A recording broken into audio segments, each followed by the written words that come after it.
काफी सारे जने बहुत सारी मात्रा में ऐसे होंगे कि जो भगवान का भजन भी मतलब मंदिर भी जाएंगे और तामसिक भोजन का भी आहार करते हैं बिल्कुल महाराज जी। नहीं, बिल्कुल इसे मतलब कुछ मंगलवार को हनुमान जी के जाएंगे, मतलब इसे हर कुछ नहीं होने वाला। सबसे पहली बात है हमारे आहार शुद्धि, मन शुद्धि। देहाती भाषा में कहते हैं जैसा खाओ अन्न वैसा बने मन। देखो, अगर हम शास्त्र की आज्ञा का पालन नहीं करेंगे और मनमानी आचरण करेंगे तो नरक जाओगे। पहले आहार शुद्धि, मन शुद्धि। अगर जैसा खाओ अन्न वैसा बने मन। किसी भी प्राणी को दुख देना, हनुमान चालीसा का भी पाठ करते हैं। ये अपनी वासनाओं की, अपनी जिह्वा को थोड़ा रोको यार।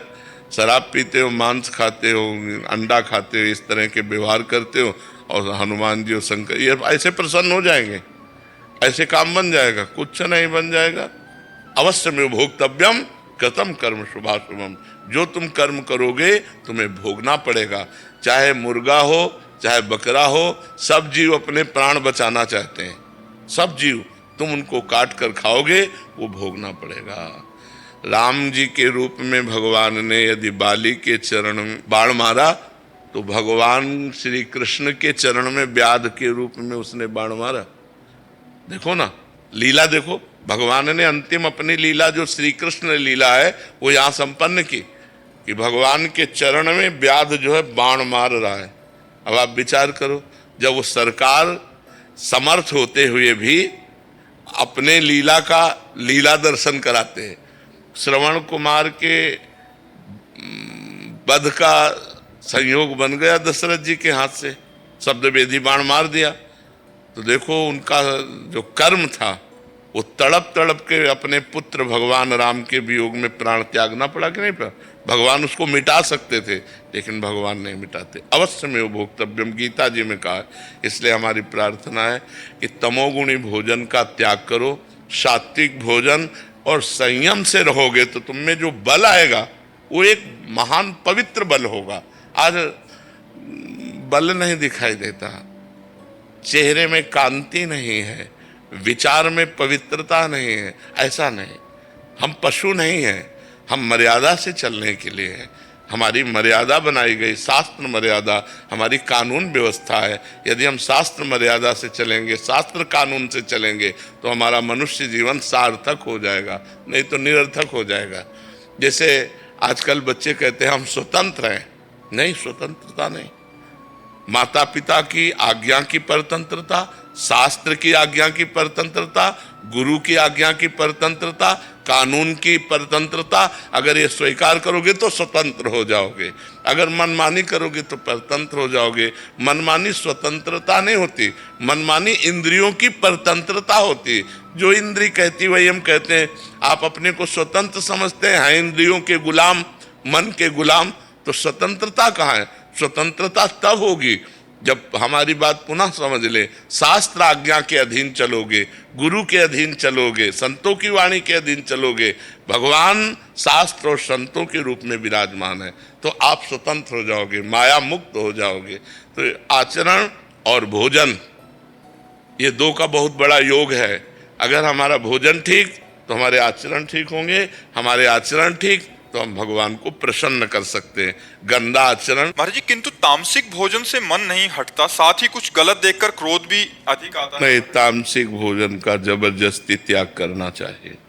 मन भले चला जाए तो हम उसको खाएं ना, नहीं तो फिर भक्ति एक नाटक बनकर रह जाएगा। आप जैसे मांस खाओ, अंडा खाओ, प्याज लहसुन पाओ, गंदा भोजन, तो ये फिर वो भक्ति नाटक रह जाएगी। भक्ति में थोड़ा भी व्यसन, थोड़ा भी गलत भोजन हमारी बुद्धि को भ्रष्ट कर देगा, चकरा देगा, भगवान की तरफ नहीं लगने देगा। तो ये जो लोग ऐसा मलिन आहार करते हैं तो फिर शुद्ध विचार आ ही नहीं सकते। शुद्ध विचार, शुद्ध भाव। अब जैसे हमसे आप बात ना करो तो बात कर रहे हो, हम अपने आनंद को छोड़कर आपसे बात कर रहे हैं। अब हम जो सुबह अपने भाव में होते हैं हमको आकर के बातचीत करनी पड़ती है। अब कोई आसमान की बात करता है, कोई धरती की बात करता है, कोई प्रपंच की बात करता है, कोई अध्यात्म की बात करता है। एकदम हमको उतरना पड़ता है। तो जब अगर हम सात्विक आहार करते हैं, सतो भाव से रहते हैं, पवित्र भाव से रहते हैं, 1 सेकंड में डूब जाओ। ये थोड़ी कि मन भाग रहा है उसको हटा करके भगवान में, एक जैसे कोई फिसलन की जगह में फिसला और डूब गया, बस ऐसे है कि 1 सेकंड में डूब गया, बस ऐसे है कि 1 सेकंड में डूब जाओ अपने से। तो अगर तमोगुणी भोजन करोगे तो फिर डूबना नहीं होगा। तमोगुण का त्याग करके, रजोगुण का त्याग करके, फिर सतोगुण में स्थित, फिर सतोगुण का त्याग करके गुणातीत होना है। अच्छा, दूसरों के सुख के भाव को यदि हम अपने हृदय में नहीं धारण करेंगे, फिर हमारी भक्ति का मतलब क्या रहा? हमको तो एक चींटी को भी सुख पहुंचाने की सोचना है। तो जो जैसे तामसिक भोजन में मांस आदि भी आता है, तो अब जैसे लोग मांस खाते हैं तो इनकी पता नहीं कैसी वृत्ति है कि दूसरे के मांस का भक्षण कैसे किया जा सकता है। मतलब हमारी तो सोच ही काम नहीं करती। अब अंडा के अंदर कितनी घृणित वस्तु भरी हुई है, आप देखो ना, कितनी घृणित वस्तु। उसे स्वास्थ्य ले, इनमें शक्ति नहीं, मुर्गा मुर्गी बकरा बकरी में शक्ति नहीं, तक शक्ति है साधना में, तपस्या में, ब्रह्मचर्य में, भगवान से जुड़ने में। आप जुड़ करके तो देखो, ये गंदे भोजन छोड़ो, जो मांस मछली आदि है। अभी कल परसों एक प्रश्न आया था कि गांव देहात में महाराज जी क्या है कि छोटे छोटे देवी जी के मंदिर हैं, और गांव में किसी के घर में बच्चा हो रहा है या शादी हो रही है तो महाराज जी बकरा लेके और फिर उसका वो करते हैं, बलि देते हैं। फिर महाराज जी फिर पूरे गांव वाले आते हैं, फिर पूरा मांस वो करते हैं, मंदिर भी जा रहे हैं महाराज जी, देवी की आराधना भी कर रहे हैं। ये सब भोजन, ये आसुरी वृत्ति है, इससे भगवत प्रसन्नता नहीं होती। हम सबको ये बताना चाहते हैं, जगदम्बा को जगत जननी कहते हो तो बकरे की भी माँ है, जगत जननी है ना। माँ अपने पुत्र की बलि से प्रसन्न कैसे हो सकती है? हमें तो नहीं समझ में आता। और जब वो जगत जननी है तो बकरे की भी माँ है, वो भैंसे की भी माँ है, वो गाय की भी माँ है। वो माँ जो जगत माता है, वो अपने पुत्रों की बलि से प्रसन्न कैसे हो सकती है? अगर वो प्रसन्न होती तो तुम्हारा मंगल हो जाता। किसका मंगल हुआ बकरे की बलि चढ़ाकर? हमें बताओ। देवी अप्रसन्न हो जाएंगी अगर नहीं किया ऐसा, तो महाराज जी ये भी माने। अरे अगर वो अपने स्वरूप में आ जाए तो सबको चाट जाए उनको। वो तो महाकाली है, महाकाल स्वरूप भी है।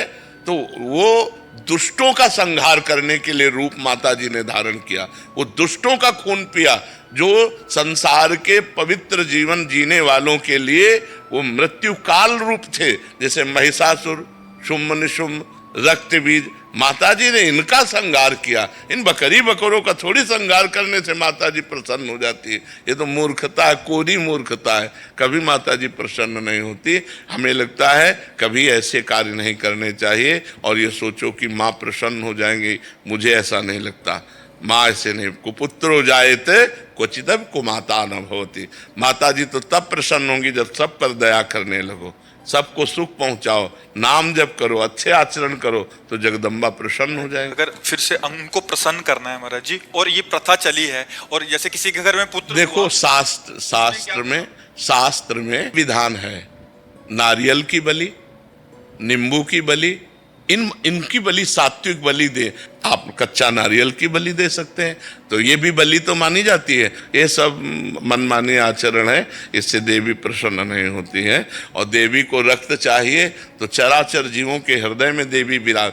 देवी प्रपन्नार्थ हरे प्रसीद प्रसीद मातर जगतोखिलस्य प्रसीद विश्वेश्वरी पाहि विश्वम त्वमीश्वरी देवी चराचरस्य।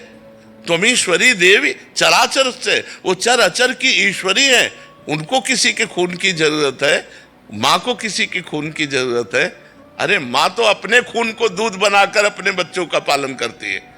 माँ शब्द कितना महान है। वो अपने शरीर के रक्त को दुग्ध में परिवर्तित करके अपने बेटे का पालन करती है। वो दूसरों का रक्तपान कैसे कर सकती है? ये दुष्टों के रक्तपान किए माता जी ने, जो समाज के लिए कलंक थे, जो समाज का द्रोह करके समाज को नष्ट करने में लगे थे। ऐसे राक्षसों को माता जी ने मारा है।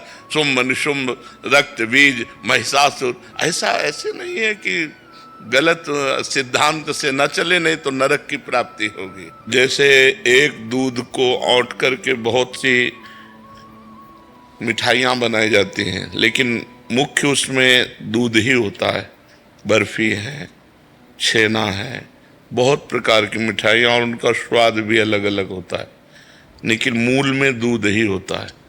ऐसे ही चाहे अष्टांग योग से चलो, चाहे भक्ति योग से चलो, चाहे कर्म योग से चलो, चाहे ज्ञान योग से चलो, परमात्मा मूल में एक ही है, वो दो नहीं है। हाँ, जैसे मिठाइयाँ अलग अलग स्वाद देती हैं, ऐसे उसका स्वाद अलग अलग है।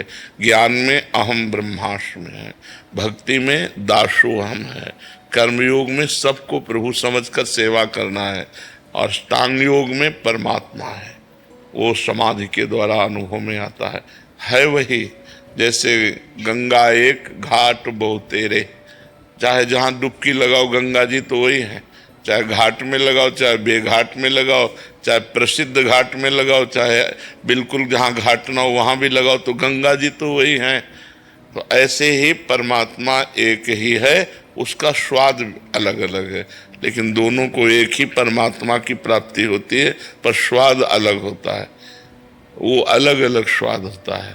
उस स्वाद के हमारे अंदर मांग होती है, अलग अलग मांग। जैसे हम ज्ञान मार्ग में थे तो मांग प्रकट हुई, कैसा होगा वृंदावन, कैसे होंगे प्रियालाल, रास दिखाई गई और इधर आकर्षित कर लिया गया। कभी हमें जीवन में रोना नहीं आया, कष्ट में कभी हमें रोना नहीं आता, ज्ञान मार्ग में कभी हमें रोना नहीं आया। अब इस मार्ग में पता नहीं क्या हो गया है कि जरा सी बात हो बस ऐसा लगता है एकांत हो जाओ, चुप हो जाओ, रोते रहो, बस एक ही सुख नजर आता है, रोते रहो, उसके लिए तड़पते रहो, रोते रहो, बस। तो ये अलग अलग स्वाद है, उसमें सुख मैं ही ब्रह्म हूं तो किसके लिए रोना, ज्ञान में मैं ही ब्रह्म हूं तो किसके लिए रोना। जब ये समझ में आता मैं दास हूँ, मेरे स्वामी हैं, मैं उनको प्यार करता हूँ, मेरे प्रीतम हैं, तब लगता है जब मेरे प्रीतम है तो दिखाई क्यों नहीं देते, मिलते क्यों नहीं, तब व्याकुलता पैदा होती है। उसी व्याकुलता में वो रुदन होता है, उसी रुदन में परमात्मा का साक्षात्कार होता है।